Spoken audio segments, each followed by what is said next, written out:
Yes! That's beautiful.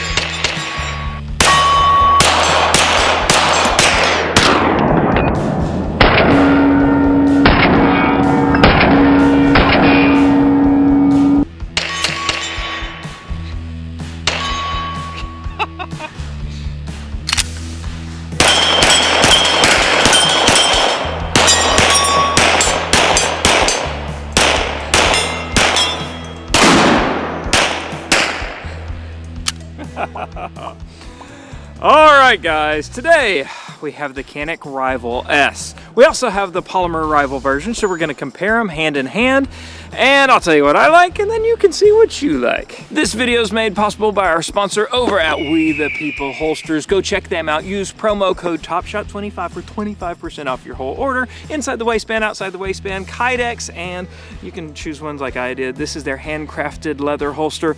Premium patriotic cows, that is it. Yes, smells good.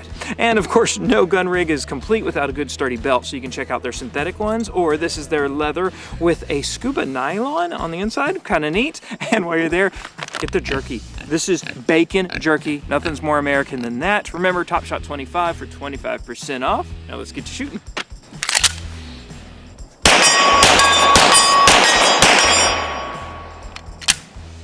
All right, fellas. The Canik Rival S, S meaning for steel. We also have the polymer version right here. And I'll be honest, I got the polymer version a few months ago and I just couldn't get into it that much because I already have the SFX.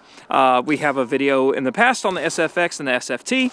And I love the SFX. I ended up carrying it all hunting season, and go check out any of my videos. You'll probably see it on my hip. This Rival, the SFX Rival, this is their dark side. The trigger wasn't quite as good as the SFX, and it may just be that I got a bum one. Got great little take up, and then it just had just a touch of mush, just a touch. It's still a good trigger, but it wasn't as good as my regular SFX. Maybe I needed to break it in. Not sure. So the steel showed up the other day though, and I was like, oh yes.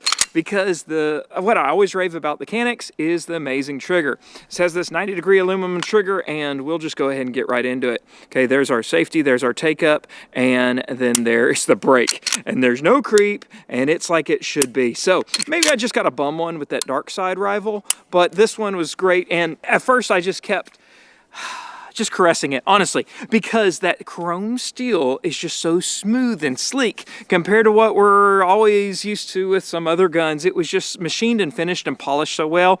It was just fun to just hold. This is what we would always strive for in the competition world. And, you know, I've got an XDM that I had souped up, which the souping up is going to cost more than the gun itself, for sure. I had a Glock 34 that was trash that we had to soup up. And it goes on. Well, the cool thing is the Canik Rival S is really everything you're striving for a competition gun, but you just one and done, buy it and you have it and it's good. You don't have to do anything to it. In fact, this thing comes with such a huge accessory box. I think it's 6 optics mounts, a good set of iron sights, adjustable fiber optic, also co-witness mounts for certain more compact red dots that you can, so you can still have your rear sight and go with them.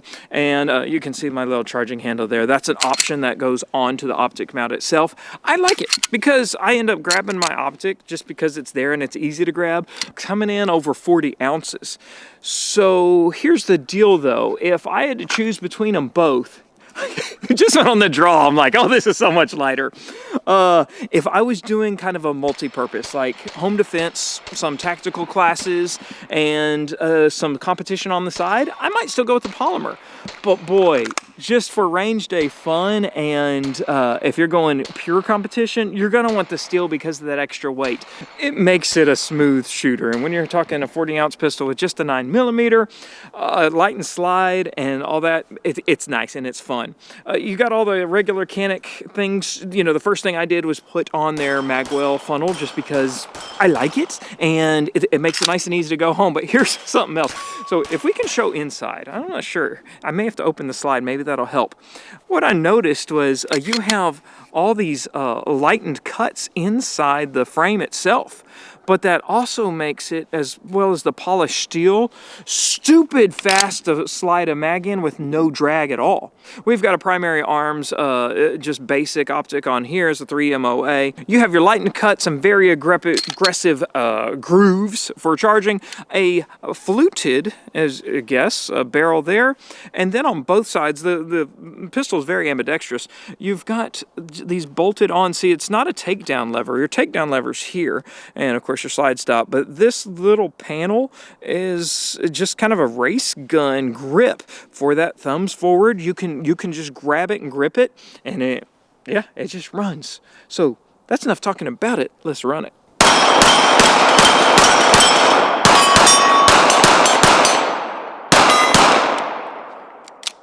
One bad primer. I guess I'm used to other guns, so when I pick this one up and start shooting right out the gate, I'm like, wow, it's just flat, it's flat. So let's shoot the polymer version and see if, what we feel the difference is. So the polymer version with the mechanic optic, that is Canik's, their own little red dot sight. Let's see what happens. It rises so much more, and I actually feel it a little bit in my hand. It's just a 9. Normally you just go with it, but the contrast is crazy.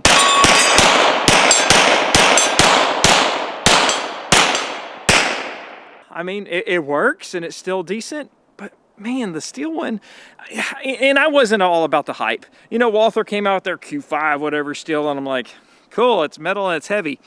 But it took my hands to getting on the gun. Wow, that holster retention is tight. Anyway, to really appreciate the steel, but we're gonna keep having fun. We're gonna try some recoil comparisons. We have this 80 grain plus P from Fort Scott, and I figured, that may be a good one to see how the steel recoils compared to the just regular rival.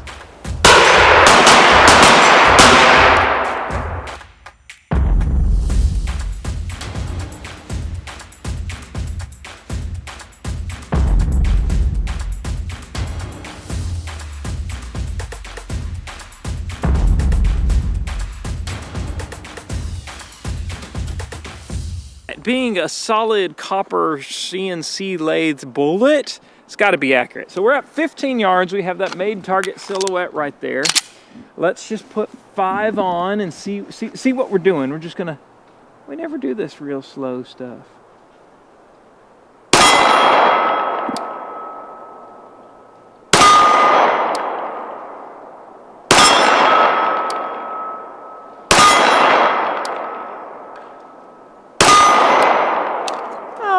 Kind of expected a little better. Let's go look. 1, 2, 3, 4, 5 right there. My point of aim was right here.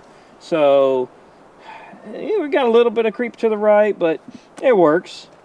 This is dumb, but we're gonna do it anyway. Since we have this 80 grain plus P, I'm like, can we hit a target at 200 yards? So we put a camera out there, we put a Firebird in the middle. If I hit dead center on that 2-inch Firebird, I get a prize. The boom is the prize. All right, 200 yards. I'm gonna give it about 5-6 feet.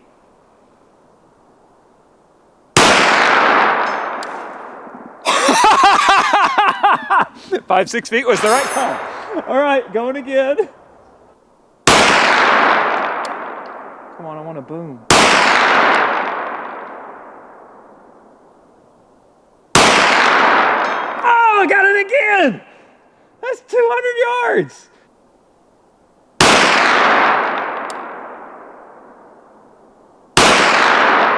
Got it. I think I knocked the Firebird off because it doesn't look like it has a black dot anymore. It could just be swinging though. See how many rounds we got left.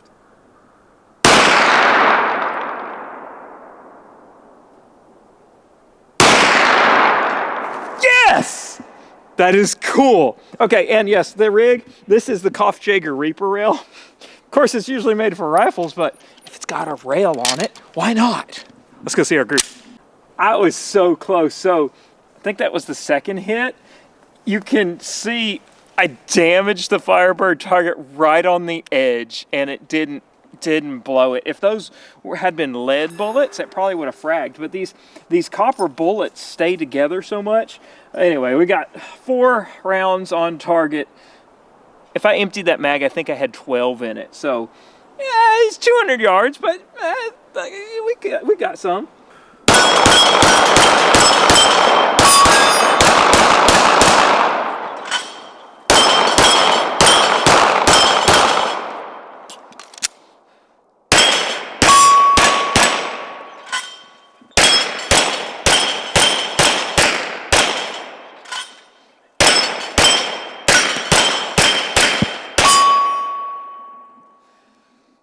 Well, that's fun. All right. Oh, it's warm too, so I can hold it down here. I guess that's it for the Rival SS from Canik. The only thing I would change, just because I was messing with my VP9 the other day, is the ergonomics of that VP9. It's like it was molded in clay. If Canik could incorporate some of that on their next model, because I know they just keep coming out with better and better models, it'd be pretty awesome, because the trigger rocks, the steel is awesome, and it runs great, and it's also plenty accurate. So I think it retails around $8.99 for that whole package, but you know, we're talking a holster and everything that comes with that. So it's a pretty neat thing to jump into if you're wanting in the competition market or just want a neat, fun plinker that can do a lot of stuff. You can go check it out. Thanks for stopping by today, guys. Okay, I love you. Bye-bye.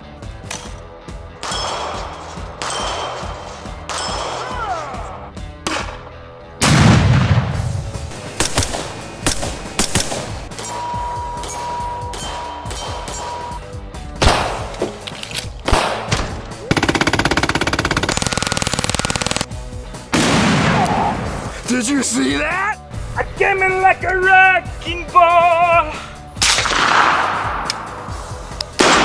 Oh, perfect! Yeah!